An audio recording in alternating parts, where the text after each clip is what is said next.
नमस्कार साथियों, एक बार फिर से अति सुंदर भारत के इस नए वीडियो में हम आपको आज लेकर के चलते हैं एक ऐसे स्थान पर जो भगवान शिव को बहुत ही प्रिय है और वो भगवान शिव के ज्योतिर्लिंगों में से एक ज्योतिर्लिंग माना जाता है।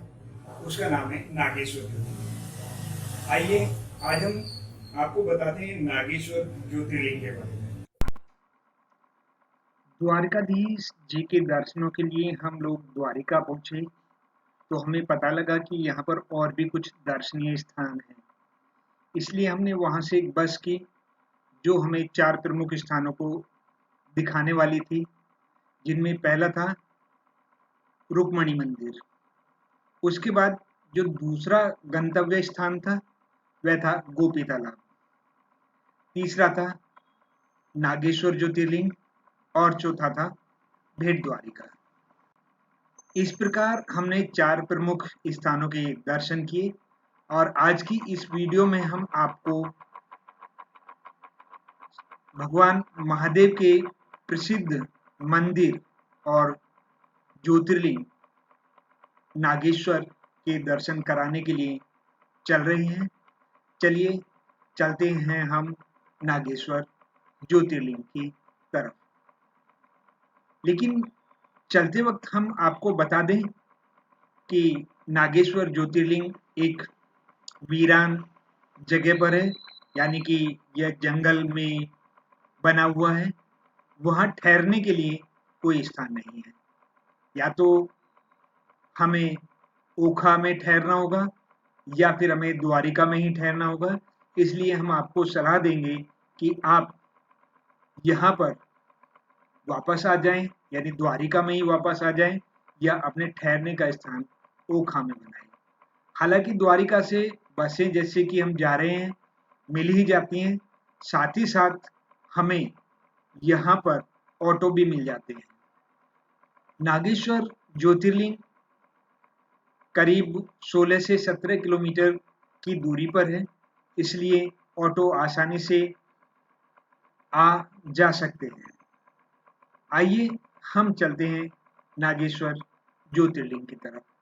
आपको साथ ही साथ बताते चलेंगे कि इस ज्योतिर्लिंग से कौन सी कथा जुड़ी हुई है और इसका क्या महात्म्य है। चलिए चलते हैं हम नागेश्वर ज्योतिर्लिंग की तरफ।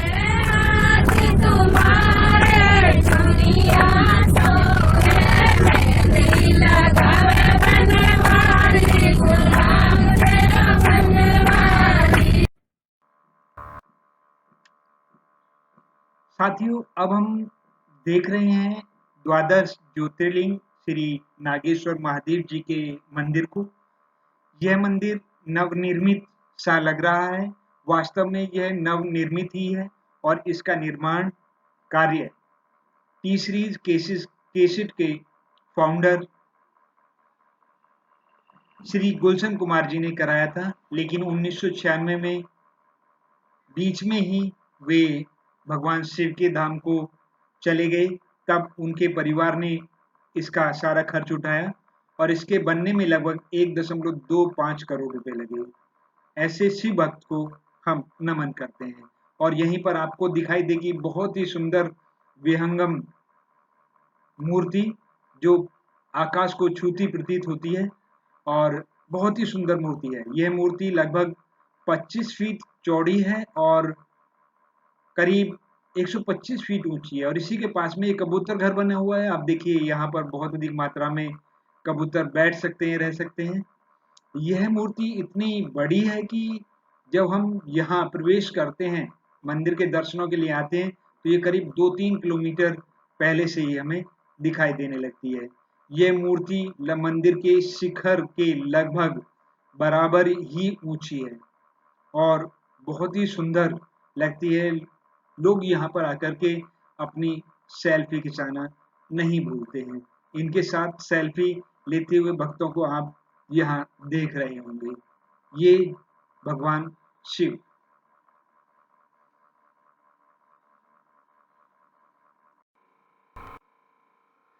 मंदिर में पूजा पाठ की व्यवस्था मंदिर प्रशासन के द्वारा ही की जाती है। यहाँ पूजा का जो शुल्क है वह 101 रुपये से शुरू होकर के 2100 रुपये तक जाता है। आप जो चाहें वो पूजा यहाँ पर करा सकते हैं और यहाँ पर बहुत सारी सुंदर चीज़ें हैं जो धार्मिक वस्तुएं हैं उनसे जुड़ी हुई हैं, वे भी आप यहाँ से खरीद सकते हैं। ये आप बेलपत्र देख रहे हैं जो चांदी के हैं, और भी बहुत सारी चीज़ें यहाँ पर आपको मिल जाएंगी।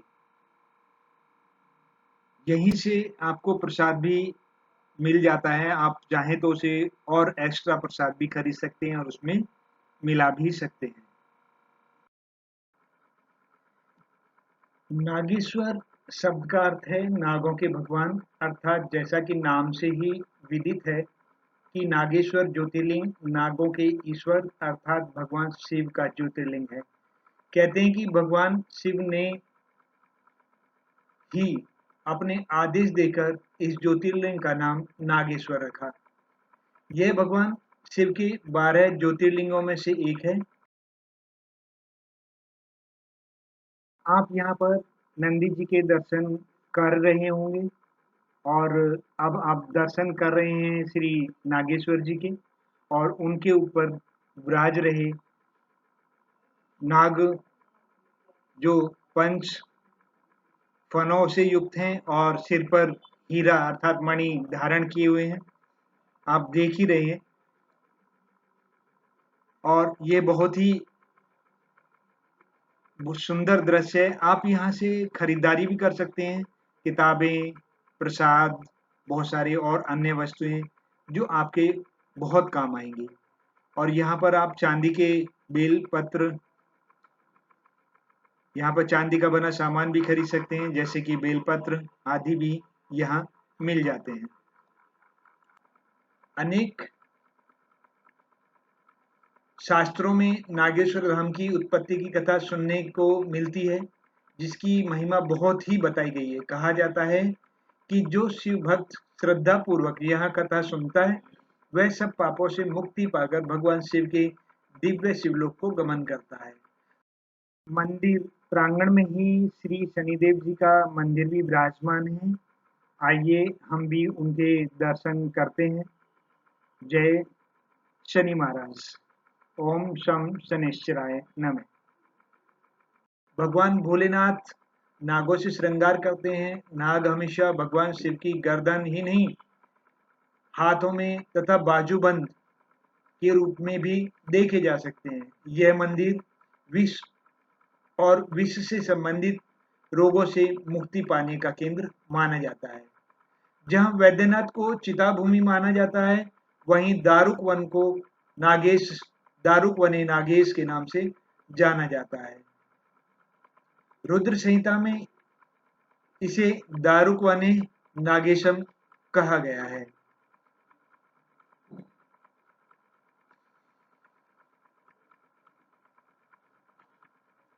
आइए अब हम आपको श्री नागेश्वर ज्योतिर्लिंग की उत्पत्ति की पौराणिक कथा के बारे में बताते हैं। दारुका नाम की एक प्रसिद्ध राक्षसी थी। उसने अपनी तपस्या से माता पार्वती जी को बहुत खुश कर लिया और उनके दर्शन प्राप्त किए। माता पार्वती जी ने उससे वरदान मांगने के लिए कहा। इस पर दारुका ने अपने पति व अपने साथियों के साथ कहीं भी आने जाने का वरदान प्राप्त किया। एक बार उड़ते हुए पश्चिम समुद्र के तट की तरफ से गुजरे तो उन्होंने देखा कि पश्चिम समुद्र तट के किनारे 16 योजन विस्तार का एक वन है। वह वन सभी प्रकार के सुख संपदाओं से भरपूर है, जिसके कारण दारुक ने इस स्थान को अपना निवास स्थान बना लिया। इस प्रकार यह दारुका के साथ इस वन में निवास करने लगा। एक तरफ जहां दारुका ने अपनी तपस्या के बल से पार्वती जी का वरदान प्राप्त किया, वहीं दूसरी ओर उसका पति दारुक महान बलशाली और शिवद्रोही राक्षस था। वह अपनी प्रवृत्ति के कारण यज्ञ आदि शुभ कर्मों को नष्ट कर संत महात्माओं का संहार कर प्रसिद्ध धर्मनाशक राक्षस बन बैठा। उसकी क्रूरता के कारण इस वन का नाम दारुक वन पड़ गया। इसी समय में यहाँ सुप्रिय नामक वैश्य रहता था। वह एक बहुत बड़ा धर्मात्मा और सदाचारी, वह भगवान शिव का अनन्य भक्त था। वह अपने सारे कार्य भगवान शिव को अर्पित कर मन वचन कर्म से वह पूर्णतः शिवार्चन में ही तल्लीन रहकर निरंतर उनकी आराधना, पूजन और ध्यान में लगा रहता था। दारुक नामक राक्षस शिव भक्तों से बहुत क्रुद्ध रहता था। उसे भगवान शिव की पूजा अच्छी नहीं लगती थी, इसलिए वह शिव भक्तों को हमेशा परेशान करता रहता था। वह निरंतर सुप्रिया को भी परेशान करता, उसकी पूजा अर्चना में विघ्न पहुंचाने का प्रयत्न करता था। एक बार सुप्रिय नौका पर सवार होकर कहीं जा रहे थे। उस दुष्ट राक्षस दारुक ने यह उपयुक्त अवसर पा उसकी नौका पर आक्रमण कर नौका में सवार सभी यात्रियों का अपहरण कर उन्हें अपनी राजधानी में ले जाकर कैद कर लिया। सुप्रिय कारागार में भी अपने नित्य नियम के अनुसार भगवान शिव की पूजा आराधना में लगे रहे। बंदी गृह में रहकर भी परेशानियों को सहते हुए सुप्रिय अनेक बंदी यात्रियों को अपने साथ शिव की भक्ति की प्रेरणा देने लगे। दारुक ने जब अपने सेवकों से सुप्रिय के इस कृत्य के बारे में सुना तो उन्हें बहुत क्रोध हुआ और वह कारागार में आ पहुंचा। उस समय सुप्रिय भगवान शिव के चरणों में ध्यान लगाए हुए थे। दारुक ने अत्यंत भीषण स्वर में उसे डांटते हुए कहा, अरे दुष्ट वैश्य, तू आंखें बंद कर इस समय यहाँ कौन से उपद्रव और मेरे खिलाफ षड्यंत्रों के करने की सोच रहा है। उसके यह कहने पर भी धर्मात्मा शिवभक्त सुप्रिय की समाधि भंग नहीं हुई। वे अपने इष्ट के ध्यान में संलग्न रहे। इस पर दारुक क्रोध वह एकाग्र मन से अपनी और अन्य बंदियों की मुक्ति के लिए भगवान शिव से प्रार्थना करते रहे। उससे अपने आराध्य भगवान शिव जी पर पूर्ण विश्वास था कि वे इस राक्षस का अंत अवश्य करेंगे। अपने भक्तों को संकट में देखकर भगवान शंकर तत्क्षण उस कारागार में एक ऊंचे स्थान पर एक चमकते हुए ज्योतिर्लिंग के रूप में प्रकट हो गए। उन्होंने सुप्रिया को दर्शन देकर उसे अपना पाशुपत अस्त्र प्रदान किया।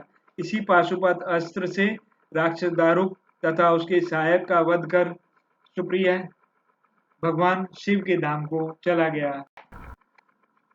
हमें विश्वास है कि आपको हमारी यह यात्रा के दौरान जो जानकारी एकत्रित की गई वह आपके साथ बांटी है हमने, वह आपको अवश्य पसंद आएगी। यदि आपको पसंद आई है तो कृपया इसे सब्सक्राइब तथा लाइक करें और अपने दोस्तों के साथ शेयर करें और बेल आइकन को दबाएं, जिससे हमारी हर वीडियो सबसे पहले आपके पास पहुंचे। राधे राधे, ओम नमः शिवाय। सभी से एक बार फिर से राधे कृष्ण।